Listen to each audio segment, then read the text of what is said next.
वडाली तहसील के भजपुरा गांव में आंगनबाड़ी केंद्र पर पोषण उत्सव का आयोजन किया गया, जिसमें चौहान राकेश कुमार की अगुवाई में आयोजित इस कार्यक्रम में मातृशक्ति, बाल शक्ति और मिलेट से बनी पौष्टिक वानगी प्रतियोगिता कराई गई। आंगनबाड़ी कार्यकर्ताओं ने मिलेट से तैयार विभिन्न व्यंजन प्रस्तुत किए। विजेताओं को प्रमाण पत्र भी दिए गए। आयोजन में सरपंच, तहसील सदस्य, ICDS अधिकारी और बड़ी संख्या में महिलाएं मौजूद रहीं। मौके पर महिलाओं को पौष्टिक आहार और उसके महत्व की जानकारी भी दी गई।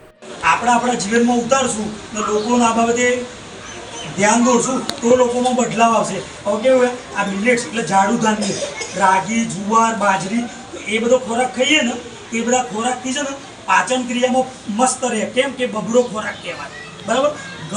ઘઉં ક્યારે લાવ્યો? આપણા દેશમાં એવું કહેવામાં આવે છે ભૂતકાળમાં દુકાળ જેવી પરિસ્થિતિ ઊભી થઈ હતી। ભૂતકાળમાં તો અહીંયા ઘણી વખત હતી એ દુકાળમાં પાક જોઈતો તો લોકો ભરણ પોષણ કરવાનું હોય તો આફ્રિકામાંથી આવ્યો ઘઉંનું ઉત્પાદન લાવ્યા। કેમ? અરવિંદભાઈ ગણકમલાલભાઈ એમના નામની આ સંસ્થા ચાલી રહી છે। તો આ સંસ્થા જે કામ કરી રહી છે ખાસ વર્ષોથી, આમાં બધી જ બહેનો લગભગ મને ઓળખતી હશે, કારણ કે હું પહેલાં યુનિસેફમાં કામ કરતો હતો। વટપલ્લીની અંદર જે આપણે તાલીમ આપી હતી આખા તાલુકાની બહેનોની, એ વખત યુનિસેફમાં હું કામ કરતો હતો। પહેલાં પછી વૃદ્ધિ પ્રોજેક્ટમાં ઈડર તાલુકો સંભાળ્યો હતો અને અત્યારે આ રિલાયન્સ ફાઉન્ડેશન દ્વારા ગણકમલાલભાઈમાં સાબરકાંઠા જિલ્લામાં કામ કરું। ખાસ તો એક પોષણની વાત કરી, રાકેશભાઈ સરસ વાત કરી, મિલેટ્સની વાત કરી, બરાબર। કે જે મિલેટ્સ કાઠું ધાન, બાજરી, જુવાર, બરાબર, રાગી।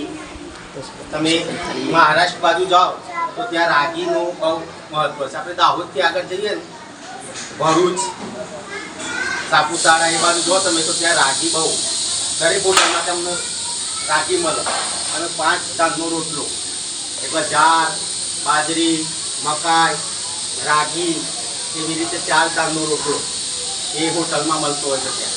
તો એ રીતે ભારતીયની કદર ના કરે। કેમ? આ તો સરકારનો ભાગ છે, નહીં તો આપવો પડે એટલે આપે છે। એને કેમ આપણે ટેસ્ટ નથી આવતો એના કારણે। હવે તમારો આટો ગણીએ આપણે તો મણનો ભાવ ઘઉંનો ગણીએ તો 600 રૂપિયા, કિલોનો લોટ કેટલો થયો? 30 રૂપિયા કે 35 કે 40 રૂપિયા ઘઉંનો ભાવ થયો। તો આ વસ્તુ પેકેટ કેટલા મળે છે? 90 થી 100 રૂપિયાનું। પેલું બાલ શક્તિ 60-70 રૂપિયાનું થાય છે। તો 1 કિલો આ 60-70 રૂપિયા, તો 2 કિલો ગણીએ ભાવ તો 140 રૂપિયા। જે તમે 30-40 રૂપિયાની વસ્તુ છે 140, તો આમાં આ કેમ બને છે? બનાસ ડેરીને આપણે એરિયે, સાણંદ ડેરીની એરિયે એમાં બને છે। તો એમાં જે શરીર માટે જરૂરી છે પોષક તત્વો એવા મિલાયેલા છે। આ જે ધાન્યની વાત કરી, કઠોળ, શાકભાજી, ફ્રૂટ, આ બધી વસ્તુ આમાં મિલાયેલી છે। તો કેમ? શરીરની જે બેન સગર્ભા છે, દાંતરી છે, બરાબર, કિશોરી છે, તે ભવિષ્યમાં માતા બનવાની છે। તો આ ખોરાક ખાશો ને તમે તો ઘણો શરીરમાં 40% 50% ઉણપ ઓછી થશે। બધા એવું નથી કે ઘણા વ્યક્તિઓ આર્થિક રીતે નબળા હોય એના કારણે આ પ્રોગ્રામ લાયેલા છે। બીજું આર્થિક રીતે નથી નબળા તો પણ ઘણા ગામડાઓમાં અમુક વસ્તુઓ નથી મળતી। દરેક રોજે રોજ શાકભાજી કે ફ્રૂટ કે બધું રોજે રોજ બધું મળતું ના હોય। કાં તો શાકભાજી વાળા લોકોએ અત્યારે ખાતા નથી। કેમ? દવાઓવાળું છે કામ કે તેમ એ રીતે, બરાબર। તો આ તમે કરશો તો હું 100% નથી કહેતો, પણ 40-50% આનાથી ઉણપ ઓછી થશે। તો જે બેન સગર્ભા દાત્રી છે તો આવનાર બાળકે આપણું તંદુરસ્ત આવશે। એ આવનાર તંદુરસ્ત આવશે તો આવતી પેઢી આપણી સુખી થશે। જોડે પહેલું તો આપણું ફેમિલી સુખી થશે। બાળક તંદુરસ્ત હશે તો એના કારણે ભણવા, લખવા કે બીજી રોજિંદી પ્રવૃત્તિમાં હોશિયાર થશે, એક્ટિવિટી કરશે। ભલે બાળક લાગે એમ કે આ નોર્મલ વસ્તુ છે, એનાથી આ વસ્તુથી ખાલી શરીર જ પાંગળું રહે એવું નથી, શરીરના સાથે એનો માનસિક વિકાસ જોડાયેલો છે। તો આ વસ્તુ ઉપર, આ જાડું ધાન્ય ઉપરથી આપણે ખાવાનું ને એનું અમલવારી કરવાનો પ્રયત્ન કરશું તો ઘણો બદલાવ આવશે।